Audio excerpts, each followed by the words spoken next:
Greta Thunberg, Insulate Britain, and the Energy Performance Certificate. What do they all have in common? Well, they're all a complete waste of space. According to a new survey from RICS, the Royal Institute of Chartered Surveyors, they also are saying that the Energy Performance Certificate is unfit for purpose. Now, I'm joined to discuss this by Andrew Roberts. Andrew, Energy Performance Certificate, when they first came in, they were a lovely piece of coloured bar charts, and no one knew what the hell they were for anyway. But well, wasn't it just to stick on the side of your fridge? Something like that, yeah. I mean, you see energy ratings for all sorts of things, but then it came into property. But in the old days, when they first came in, you just have to have one. You just have to have one. You had to have one. And it was to give a tenant an indication, or a homeowner who was going to be selling and a purchaser, an indication as to how energy efficient or not a home is. But it is such a flawed system. I mean, we could save probably the whole of the UK's carbon footprint by scrapping the system, because we waste that much in printing pretty stickers and sticking them on things. But seriously, the issue that's causing most problems is the fact that if you rent out a property, the landlord has to make sure that it has an energy performance rating of C by 2025.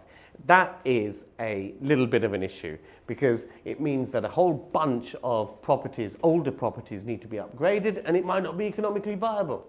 Absolutely, it's not economically viable, but I think, well, if we look at some of the Victorian properties, they will never get up to a C. Therefore, should we demolish the property? How good's that on a carbon footprint? Or should we just go, well, it's always going to be a leaky bucket, we're not going to carry a full bucket of water. Let's just leave the bucket leaking. So landlords have to have EPC rating C on rental property. Homeowners have to have it by 2035.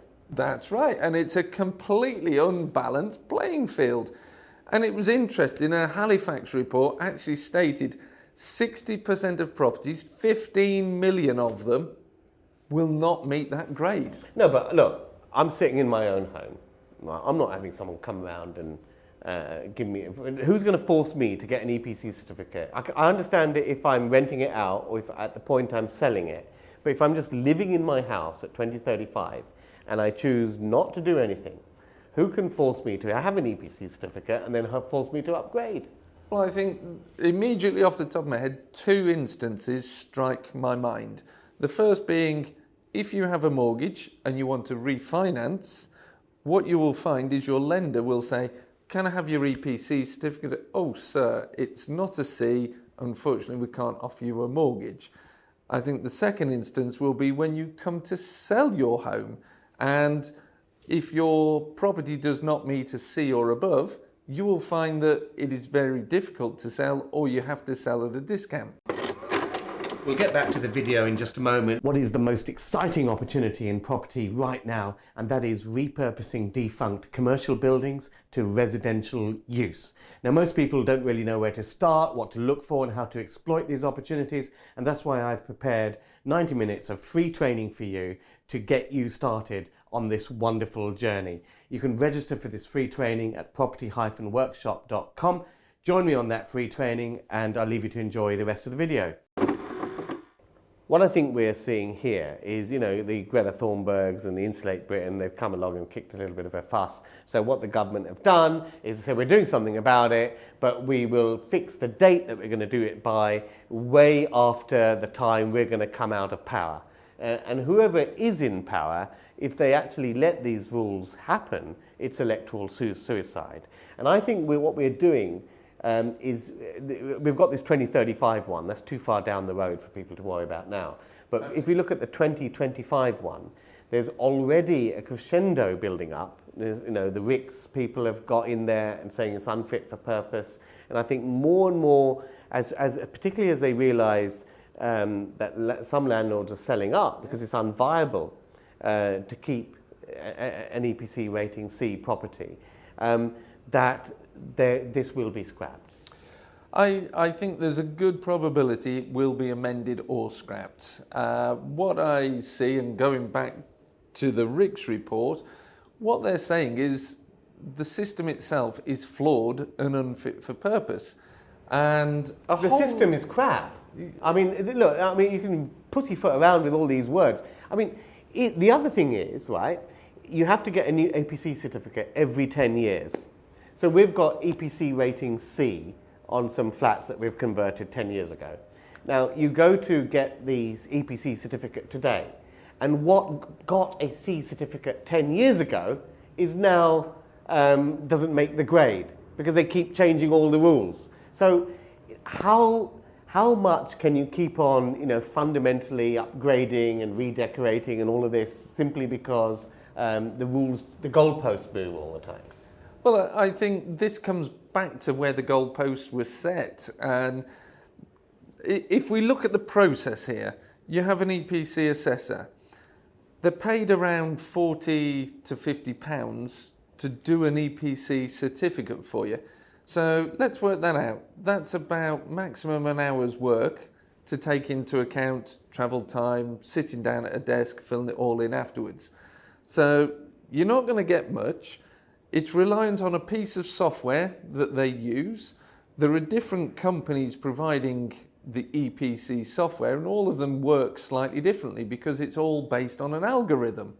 Now, if they're all using the identical algorithm, you wouldn't have differences, and therefore you wouldn't need different companies providing the software.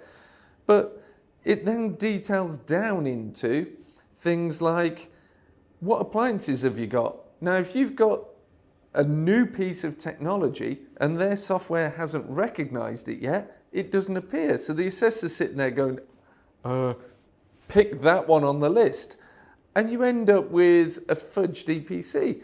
I mean, I was looking at some of the property forums of people who've had EPCs, and what really annoys me is the assessors don't bother, because they're under such time pressure because they're getting paid so little money, to actually discover the true facts. And people are going, I've got underfloor heating. They've said I haven't, and the recommendation is install it.